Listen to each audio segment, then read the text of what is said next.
بھٹو حکومت کو برطرف کرکے اقتدار پر قبضہ کرنے والے جنرل ضیاء الحق کے تاریک ترین مارشل لا دور میں جب ایک طرف پروفیسر وارث میر اردو اخبارات میں اپنی فکر انگیز تحریروں کے ذریعے عوام کے لیے امیدوں کے دیے جلا رہے تھے، تو دوسری جانب معروف انقلابی دانشور اور لکھاری احمد بشیر روزنامہ ڈان میں بلے شاہ کے فرضی نام سے اپنے کالموں میں بین السطور ضیاء جنتا کا عوام دشمن ایجنڈا بے نقاب کرنے میں مصروف تھے۔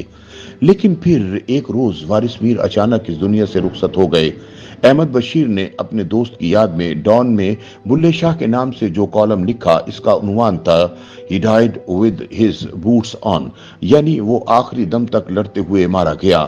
احمد بشیر نے لکھا کہ میرے دوست وارث میر کا خمیر عوام میں سے اٹھا تھا، اور اسی لیے اس درویش کا جنازہ لاہور میں فیض احمد فیض کے بعد سب سے بڑا جنازہ تھا، جسے اس کے نظریاتی دشمن بھی کاندھا دینے آئے تھے۔ وجہ یہ تھی کہ تمام تر اختلافات کے باوجود وہ اس کی فکری دیانت کے قائل تھے اور اس کی حق گوئی اور جرأت سے مرعوب تھے۔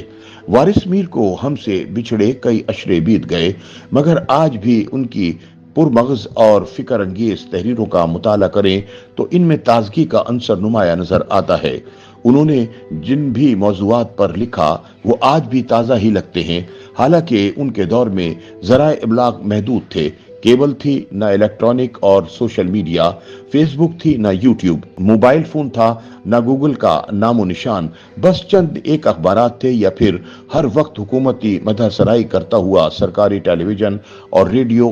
اس دور میں اخبارات پر سخت ترین سینسرشپ عائد تھی، کیونکہ ایک فوجی عامر جمہوری حکومت کا تختہ الٹ کر اقتدار پر قابض ہو چکا تھا۔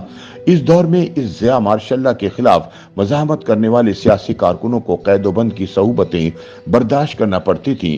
آئین معطل تھا، جمہوری سرگرمیوں پر پابندی تھی، سچ لکھنے والے صحافیوں کے لیے تعزیانے تھے، اور بعض کو تو اس دور میں باقاعدہ کوڑے بھی مارے گئے۔ اس کے علاوہ ضیاء کے حواری بے ضمیر اور قلم فروش صحافیوں کو پالنے پوسنے کا عمل بھی جاری تھا۔ مذہبی انتہا پسند اور دین اسلام کے نام پر سیاست کرنے والی ایک جماعت ان دنوں ضیاء کی ناجائز حکومت کی اندھا دھند حمایت کر رہی تھی، اور سرکاری سرپرستی میں انتہا پسندی کو فروغ دیا جا رہا تھا۔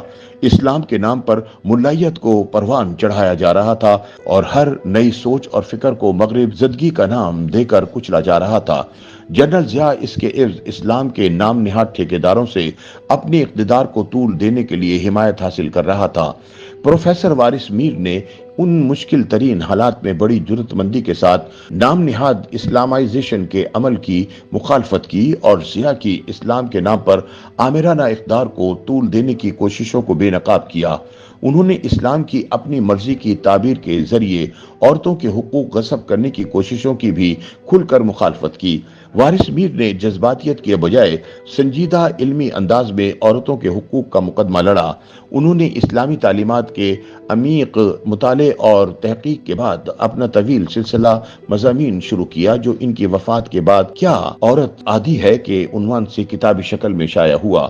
پروفیسر وارث میر نے بنیادی انسانی حقوق، جمہوریت اور آئینی بالادستی کے حق میں اپنا قلم کلاشنکوف کی طرح چلایا۔ انہوں نے ضیاء کے نام نہاد شریعت بل کی شدت سے مخالفت کی۔ وارث میر نے اس سے پہلے کہ مارشل لا ادوار کے اپنائے گئے ہتھ کنڈوں کو موضوع تحریر بنایا۔ اس دور میں ضیاء حکومت کی دست راست ایک اسلامی جماعت وارث میر کی شدید مخالف تھی، اور بہانے بہانے سے ان کو تنگ کرتی رہتی تھی۔